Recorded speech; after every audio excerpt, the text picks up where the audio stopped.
बकरे की अम्मा कब तक खैर मनाएगी? आखिरकार एक न एक दिन बिरयानी सब में बट जाएगी।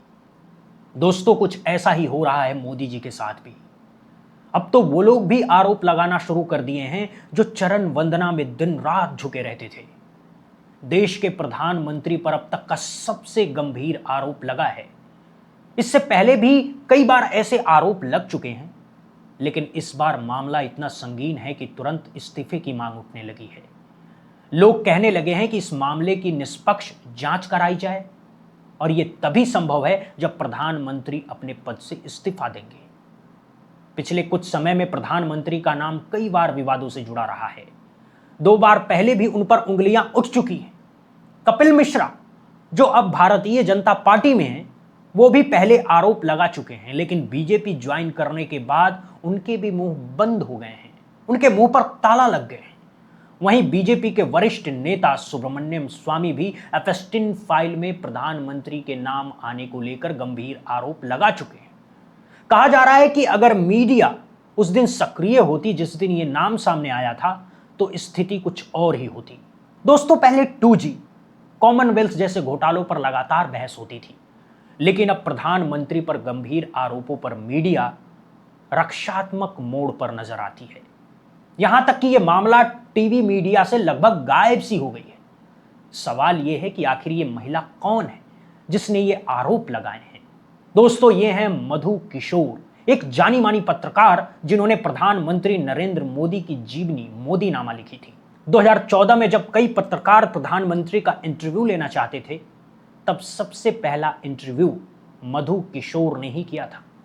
ये इंटरव्यू आज भी याद किया जाता है। जरा आप भी देखिए वो इंटरव्यू दोस्तों। दूसरा मैं चला गया हमारे आरएसएस हेडक्वार्टर पे, क्योंकि मैंने कई वर्ष वहीं बिताए थे। ऐसे कई सालों के बाद आया था तो सबको नमस्ते करना। अब फिर मैं गांधीनगर सर्किट हाउस आ गया।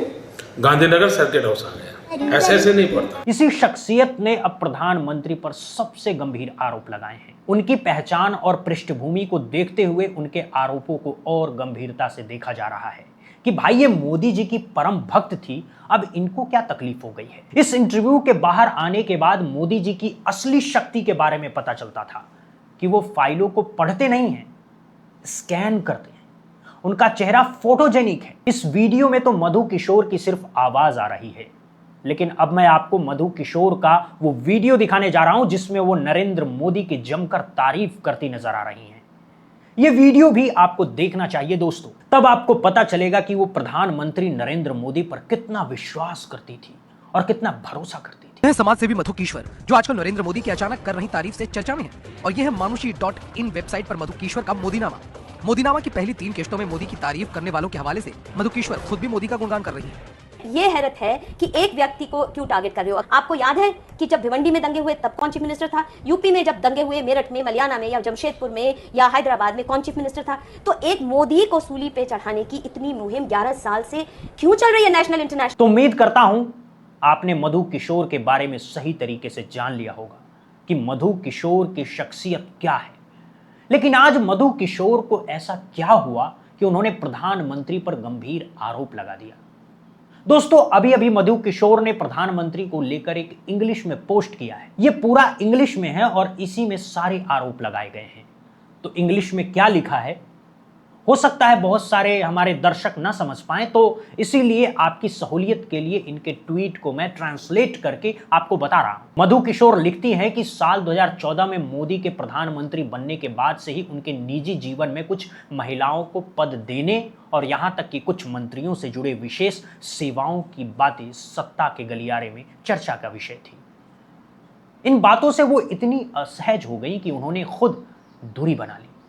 यहां तक कि सार्वजनिक कार्यक्रमों में भी जाने से किशोर बचने लगी। मधु किशोर यह भी दावा करती हैं इस पोस्ट में कि विदेशों तक में उनकी अय्याशी की कहानियां सुनने को मिलती हैं। अब यहां मधु किशोर की ये सारी बातें गंभीर इसलिए मानी जाती हैं क्योंकि मधु किशोर कोई ट्रोल या विपक्ष की कार्यकर्ता नहीं है। वो देश की जानी मानी लेखिका, पत्रकार और विचारक है। भाजपा और संघ की विचारधारा की करीबी रही हैं। यहां तक कि उन्होंने नरेंद्र मोदी की जीवनी भी लिखी है। तो ऐसे व्यक्ति की बात को यूं ही सिरे से खारिज करना बहुत मुश्किल है। अब यहां पर कुछ गंभीर सवाल खड़े हो रहे हैं दोस्तों। सबसे पहला सवाल यह है, क्या सचमुच महिलाओं को पद देने के बदले उनका शोषण किया गया? क्या महिलाओं की जासूसी कराई गई? देश की सत्ता ऐसे आरोपों के साए में चल रही है। तो प्रधानमंत्री से इन सवालों का जवाब देश की जनता मांग रही है। दोस्तों, देश की जनता और विपक्ष के तमाम नेता यह कह रहे हैं कि 56 इंच का सीना सिर्फ भाषणों में नहीं, सच का सामना करने में दिखाइए। मधु किशोर के आरोपों पर सांसद संजय सिंह ने लिखा है कि मोदी की बायोग्राफी लिखने वाली महिला खुद खुलासा कर रही है कि मोदी कई दशकों से महिलाओं का शोषण कर रहा है। कितनी महिलाओं को महत्वपूर्ण पद देने के बदले मोदी ने उनका शोषण किया? कितनी महिलाओं की मोदी ने जासूसी करवाई? संजय सिंह ने यहां पर एक बड़ा सवाल उठाया है। उन्होंने कहा, क्या हमारा देश एक महिला शोषण करने वाला चला रहा है? ऐसा आदमी प्रधानमंत्री पद पर कैसे रह सकता है? और देखिए, ऐसा नहीं है कि प्रधानमंत्री पर इस तरह के आरोप पहली बार लगे हों। इस शख्स को तो आप लोग जानते होंगे, नाम है कपिल मिश्रा। कपिल मिश्रा जब आम आदमी पार्टी में थे, तब उन्होंने दिल्ली विधानसभा में प्रधानमंत्री पर गंभीर आरोप लगा दिए थे। सुप्रीम कोर्ट के पिटीशन में लिखा हुआ है, सुप्रीम कोर्ट को एफिडेविट देके लिखा गया है, मोदी जी मुख्यमंत्री होते हुए अपनी मीटिंग छोड़ के बाहर निकल जाते थे इस महिला से अकेले में बात करने के लिए। अधिकारियों से कहते थे मुझे कोई डिस्टर्ब नहीं करेगा, अब मेरे को केवल इस महिला से बात करना है, और राजपाट का सारा काम छोड़ के उस महिला के साथ बात करने निकल जाते। ये बात और है कि अब कपिल मिश्रा बीजेपी सरकार में मंत्री बन चुके हैं, और इनको कौन भूल सकता है। ये हैं सुब्रमण्यम स्वामी, जो बीजेपी के नेता हैं। इन्होंने हाल ही में प्रधानमंत्री को लेकर एक बहुत बड़ा खुलासा किया है। उन्होंने जो खुलासा किया है उससे पूरे देश में तहलका मच गया है दोस्तों, लेकिन टीवी मीडिया ने इस पर कोई भी चर्चा नहीं की। सुन लेते हैं क्या कुछ कहा था सुब्रमण्यम स्वामी ने। जब एप्स्टीन फाइल में भारत के लोगों के नाम आने लगे तो बड़ा दुखी हुआ। मुझे लगा था कि we are not like that. देखो, ये एक बीमारी है, कुछ भी कहें, इट्स बीमारी है। तो जाते हैं। अब मैं 3-4 नाम महिला के दे सकते हैं जो एमपी बने हैं। वो जाकर सोना पड़ा उनका, उनके साथ, मोदी के साथ। एक मिनिस्टर बने सोकर सोए तो नहीं होंगे ना।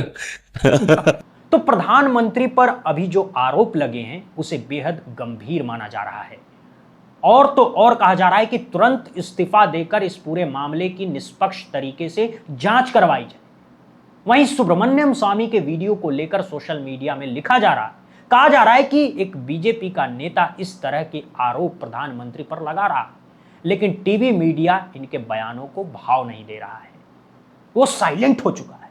तो प्रधानमंत्री पर बार बार इस तरह के आरोप लग रहे हैं, बार बार ऐसी बातें सामने आ रही हैं, तो क्यों ना इस पूरे मामले की निष्पक्ष तरीके से एक बार जांच हो जाए। विपक्ष ने इस समय प्रधानमंत्री के इस्तीफे की डिमांड तेज कर दी है। संजय सिंह जैसे नेता सांसद कह रहे हैं प्रधानमंत्री को तुरंत इस्तीफा दे देना चाहिए और इस पूरे मामले की निष्पक्ष जांच कराई जानी चाहिए। तो इस्तीफे की डिमांड तो हो ही रही है, लेकिन क्या इस सरकार में इतनी नैतिकता है कि वो ऐसे आरोप लगने के बाद इस्तीफा दे और निष्पक्ष जांच कराए? दोस्तों, क्या ये मुमकिन है? वहीं मधु किशोर को लेकर लिखा जा रहा है कि मधु किशोर, आपने जो ये आरोप लगाया है, अब आप अपनी जान की सोचो, आप अपनी सुरक्षा की सोचो, अब आप सोचो कि बचोगी कैसे।